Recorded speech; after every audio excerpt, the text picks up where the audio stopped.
بسم الله الرحمن الرحيم. داد مقدم ابن صلاح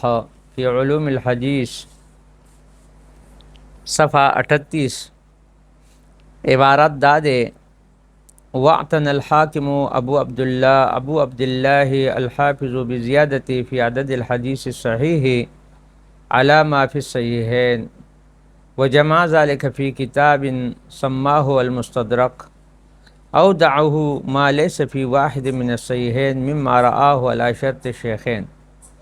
قد أخرجا عن رواته في كتابيهما أو على شرط البخاري وحده أو على شرط المسلم وحده وما أدى اجتهاد إلى تصحيحه وإن لم يكن على شرط واحد منهما. معنی دا حافظ ابو عبداللہ حاکم النشاپور رحمۃ اللہ علیہ په صحیحینو کې موجوده حدیثو صحیح تعداد معنی اضافی تا توجه ورکړی دا واعتنا توجه ورکړی دا ابو عبداللہ حاکم په زیادت سره په عدد د حدیثو صحیحو کې الله معافی صحیحین آغا چې په صحیحینو کې دي او دارنګ چې دی وجمع ذلک فی کتاب سماه مستدرک او دا ټولی جمع کړی دي چې د هغې نوم مستدرک دی په هغې کې ایښي دي او هغو په دې کې دا حدیثونه ایښودل دي چې هغه د صحیحین نه کې موجود نه دي لکه او هغه چې دی هغو د صحیحینو د شرط مطابق موندلي دي امام حاکم رحمت الله علیه یعنې د هغو رواتو د شیخین نه خپل کتابونو کې د احادیث اخراج کړی دی یا هغه چې د هغې نه صرف بخاري د شرط مطابق دي یا د امام مسلم رحمت الله علیه د شرط مطابق موندل دي نو هغه حدیثونه هم په هغې کې ایښي دي لکه چې د هغې تصحیح د هغه اجتهاد د هغه فیصله کړ ده وما ادى اجتهاد فی تصحیح چې د هغې تصحیح د هغه اجتهاد یعنی مطلب چې فیصله کړ ده وإن لم یکن علی شرط واحد منهما اگر چې هغه د صحیحینو کې د یو شرط مطابق هم نه نه د بخاري او نه د مسلم اور امام حاکم رحمت الله علیه چې د صحیح په شرطو کې او په دغه سلسله کې اوږد قدم اوچتونکی دی وهو واسع الخطوه فی شرط صحیح اور هغه چې دی یعنی اوږد قدم اوچتونکی دی په سلسله دی شرط صحیح کې او دارنګې د حدیث په صحت کې فیصله کوونکي کې سهل هم دی آسان متساهل فی القضاء به او دارنګې چې د حدیث د صحت فیصله کوونکي کې سهل انګار هم دی لکه ډیر طرف دی نو بهتره دا ده چې موږ د هغه په معامله کې میانه روي اختیار کړو لکه فالاولا ان نتوسط فی امره چې موږ اولا دا دی چې موږ درمیانګي اختیار کو دی هغه په معامله کې افنقول موږ وایو چې ما حکم بصحته یعنی چنانچه موږ بداوي چې هغه حدیث د هغه د صحت هغه فیصله کړې ده ولم یجد ولم نجد ذلك فيه لغیره من الائمه او دغه حدیث تصحیح موږ ته د دین علاوه نور ائمو کتابونو کې میلاو نشله نو اگر چې هغه د صحیح د قبیلې نه وي نو بیا به موږ څه کوو چې ان لم یکن من قبیل صحیح فهو من قبیل الحسن نو هغه به د قبیلې د حسن نشي نو یحتج به و یعمل به په هغې به احتجاج کیدی شي او په هغې معنی عمل هم کیدی شي الا په هغه صورت کې په هغې عمل نه کې ان تظهر فی علت توجب ضعفه که هغې کې چې ظاهر شي داسې علت چې هغې ضعف هغه واجب کي لکه او څرګند کي او دارنګې په دې حکم کې دې سره قریب کړي ویقارب فی حکمه صحیح ابن ابي خاتم ابن حبان البستی رحمهم الله اجمعین او په دې کې دې ته قریب لکه یعنی مطلب دا دی یعنی امام حاکم په نهج باندې او د صحت د حکم لګولو په سلسله کې د مزاج او طریقې مطابق چې دی هغه دا امام هم دی چې هغه ته خاتم ابن حبان البستی وی لکه چې هغه دغه ته قریب دی لکه اوس مخکې دی نه چې د امام حاکم مستدرک نهج بیان کو مناسبه معلومه چې د مستدرک معنی بیان کو مستدرک څه ته وایي مستدرک هغه کتاب ته ویلی شي چې په هغې کې یو مصنف نه یعنې څه حدیثونه د هغه شرط مطابق پاتې شوي وي او دا بل عالم راشي حدیثونه جمع کړي دې ته وایي استدراک معنی پانه یعنې موندل لکه اور هغه دغه مصنف د شرط مطابق وي او دغه شرایط او خصوصیات لحاظ کړي وی لکه لیکن په اصل کتاب کې هغه نیوی راوړي نو لہذا بل یو عالم راشي هغه په دغه نهج باندې حدیثونه جمع کړي نو دې ته چې د مستدرک دغه وجه نه چې امام حاکم رحمت الله علیه په صحیحین باندې استدراک کړی او سلور طریقې سره هغه احادیثونه نقل کړي نمبر 1 هغه حدیثونه دي چې هغه متعلق امام حاکم د بخاری د مسلمو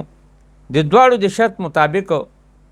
یا د هغو کې د یو د شرط مطابق په هغې باندې تصریح کړه چې بای دا د امام بخاری په شرط باندې یا د امام مسلم دی یا دواړو دی نو دې تعبیر هغه بیا کوي صحیح علی شرط شیخین وی دا حدیث صحیح دی په شرط شیخین باندې یا دا وی علی شرط البخاری یا دا وی علی شرط مسلم یعنی په شرط مسلم یا بخاری باندې دویمه خبر دا ده چې دا بعض هغه حدیثونه دي چې په دې دواړو کې د یو شرط مطابق نه دي لیکن حاکم په هغې باندې صحیح ګمان کړی دی او د هغې د صراحت هم کړی وضاحت هم کړی نو د تعبیر عموما هغه په دې سره کې صحیح یا صحیح الاسناد سره کوي درېیمه خبر دا ده بعض هغه دي چې د هغه حاکم په دې باندې صحیح نه دي